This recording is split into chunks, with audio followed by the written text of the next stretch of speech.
Dan kemudian di sela-sela itu saya juga menulis fiksi.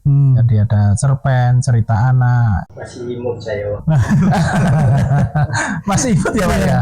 Nah, ini sekarang coba nyepil Pak Albert ini. Seperti apa yang kita gambarkan, apa yang kita impikan. Jawabannya cuma satu, mau atau enggak. Ya, kalau Pak Hamdani mungkin awalnya sastra dulu jurnalis ya. Ya. Kalau saya jurnalis dulu baru ke sastra. Tulisan-tulisan saya itu berkembang ketika awal saya dulu di Solo, itu ada harian Pos Kita. Tahun 98-99 mungkin ya. Awal-awal saya masuk Joglo Semar itu saya kehilangan orang yang saya sangat saya hormati, sangat saya sayangi, ibu kandung saya di Surabaya itu. Itu awal hari pertama saya masuk Joglo Semar. Nah, di situ kemudian tulisan saya terasah, cerpen saya yang berikutnya terkait dengan rasa cinta saya dengan ibu saya, rasa sayang saya dengan ibu saya. Muncullah kemudian cerpen Pusara itu ya. Pusara itu fiksi yang fakta yang saya fiksikan gitu ya. Iya. Bahwa sebetulnya fiksi itu lebih dari fakta ya. Fakta yang kemudian dikembangkan lagi menjadi fiksi ya. Dipertajam itu. Kemudian ada tokoh-tokoh yang saya bikin gitu. Nah, disitulah kemudian saya mulai terasah asik juga ya menulis sastra ini ya. Ini yang kemudian sampai hari ini saya juga bergelut di bidang literasi sama dengan Pak Hamdani ini, yang kemudian saya juga nulis buku profil. Kita sempat nulis buku bersama ya. Kita muncul 2 kali buku Bahagia ya. Itu teman-teman lengkap ya. Lengkap ya. Dari sisi segi manapun ada ilmunya dan bisa langsung diaplikasikan. Betul. Apalagi untuk orang tua dan pendidik itu kalau baca buku itu nambah ilmu. Nah, luar biasa. Juga teman-teman yang kepengen public speaking ya, di situ juga komplit ya. Bagaimana kita kalau misalnya perlu buat press release untuk corporate gitu, teman-teman PR itu juga bisa belajar di situ. Komplit juga di sana. Kemudian kita ya kapan-kapan lah kita berkolaborasi lagi, bikin buku lagi. Boleh ya. Dengan penambahan wawasan kita, insight baru. Kita berbagi ini Pak ya, pengalaman empiris kita. Empirisnya. Dan gini, apa yang kita bagikan adalah sesuatu yang sudah kita jalani. Jadi tinggal aplikasikan. Mungkin kalau teman-teman nonton di channel ini Sukses Pro ya. Sebenarnya Sukses Pro ini kan dulu media juga Pak ya. Cuman dalam bentuk website ini kita kembangkan ke channel ya. Jadi biar lebih interaktif gitu. Dari situ teman-teman bisa nanti diskusi gitu. Misalkan mau bertanya ya silakan tanya nanti. Silakan nanti di komentar, kolom komentar tuh kira-kira salah satu dari kami pasti akan menjawabnya. Pasti sesuai dengan bidang masing-masing. Dan kita tuh punya kapasitas yang cukup lama ya di bidang kita masing-masing. Sudah puluhan tahun kita ya mungkin bergerak di bidang ini. Jadi ya istilahnya 20-an tahun Pak Didi. 20-an tahun ya kita bergerak di bidang ini. Sudah ngelotok ya Pak Didi ya. Yang paling muda ini Pak Albert itu ya. Tapi energinya. Tapi gini, kita punya pengalaman lucu Pak Didi ya. Kita dulu ada liputan support untuk sebuah komunitas dan di situ membernya mama dan kita dimusuhin Pak. Pak itu pengalaman yang luar biasa itu. Lucu itu. Kita udah support. Membernya perempuan ya Pak ya. Perempuan semua. Jadi ya pengalaman lah. Mungkin teman-teman bisa share juga pengalamannya. Pernah nggak keroyok Pak? Ya kadang-kadang apa ya? Yang niat baik itu kadang-kadang seringkali bertepuk sebelah tangan itu biasa ya. Itu persepsi Pak.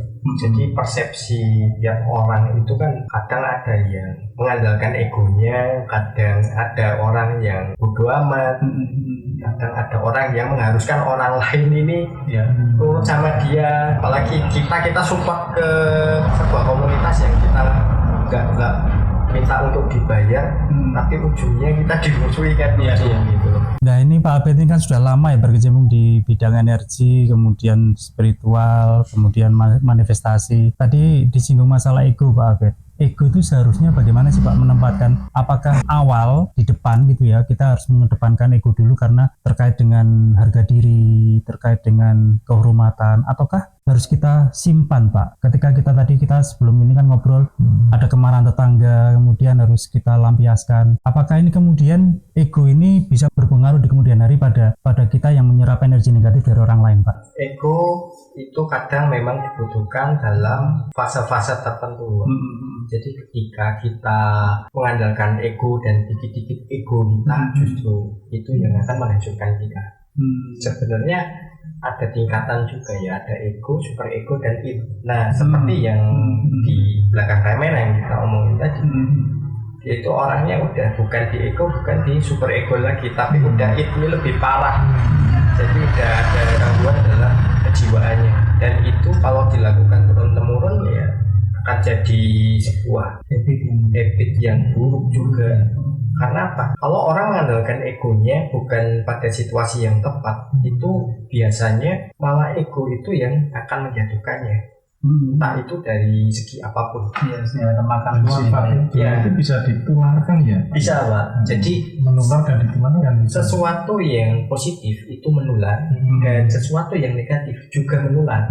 Tinggal kita, kalau ego kita, wah aku nggak mau ikut yang negatif, aku maunya yang positif, ya itu ego kita juga yang main ya. Nah, tapi kebanyakan orang itu cari nyaman. Jadi mereka cari nyaman, mana yang bisa buat aku bertahan ya aku ikut situ, mau negatif mau positif gak peduli. Nah itu udah egonya yang diutamakan ya. Jadi nggak memilah gitu. Jadi mungkin Pak ya, balance Pak ya. Jadi ada kadang-kadang kita memerlukan, kita panggil, kadang-kadang nggak perlu kita lakukan gitu ya. Iya.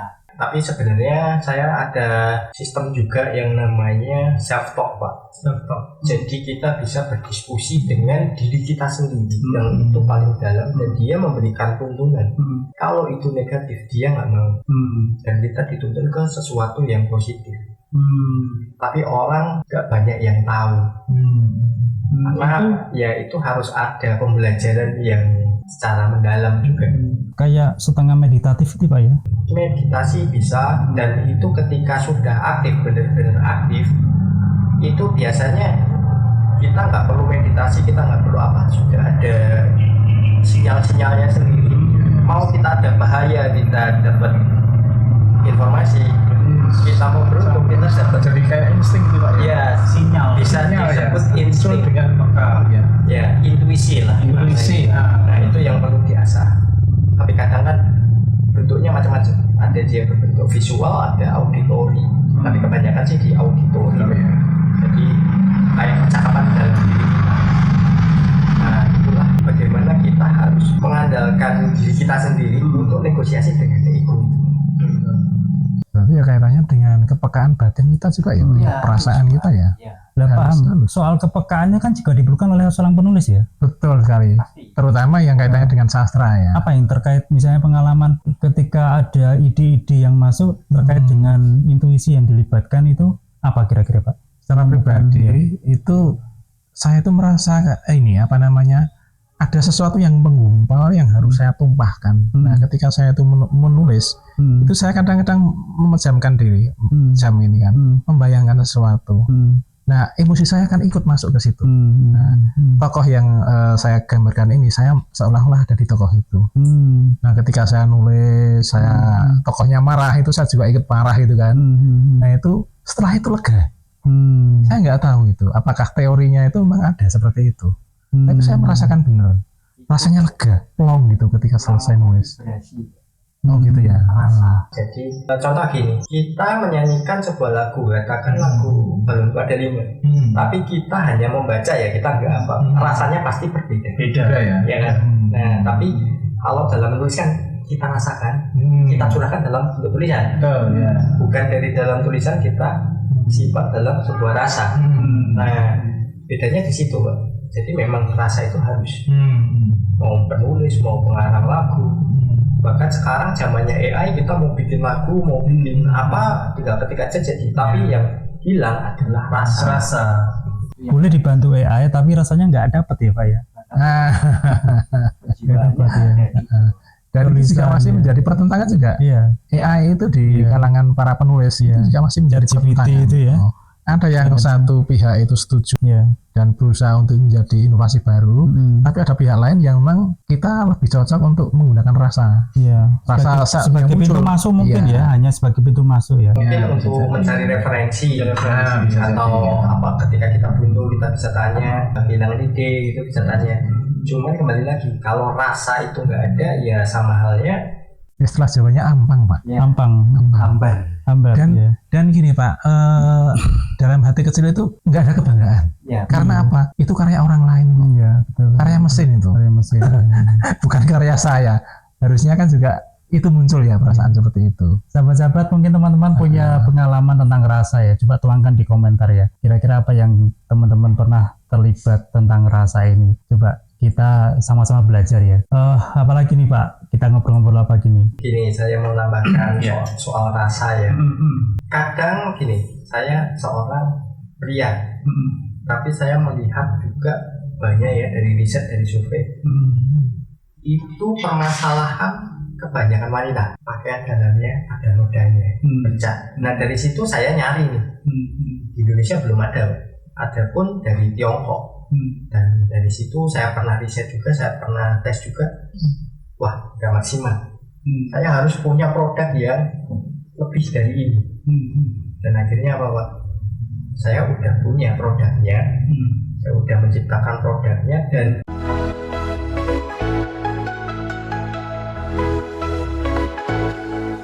Buka mata, buka hati, temukan ilmu di sini.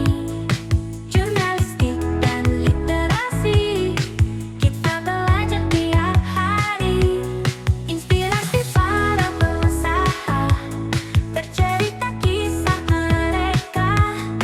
Keberlimpahan jadi nyata dengan ilmu yang sempurna. Sukses TV, tempat kita bertemu, menggapai mimpi maju bersama ilmu. Pengembangan diri jadi lebih berarti, setiap langkah penuh motivasi.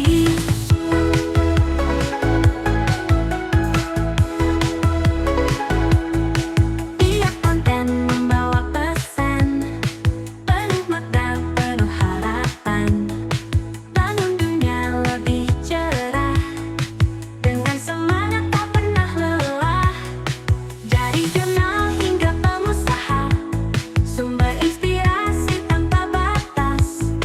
Mari bersama raih impian, jadi bintang di masa depan. Sukses TV, tempat kita bertemu, menggapai mimpi maju bersama ilmu. Pengembangan diri jadi lebih berarti, setiap langkah penuh motivasi. Ilmu adalah kekuatan, pintu menuju keberhasilan. Saksikan, dengarkan dan rasakan, perubahan mulai dari sekarang. Sukses TV, tempat kita bertemu, menggapai mimpi, maju bersama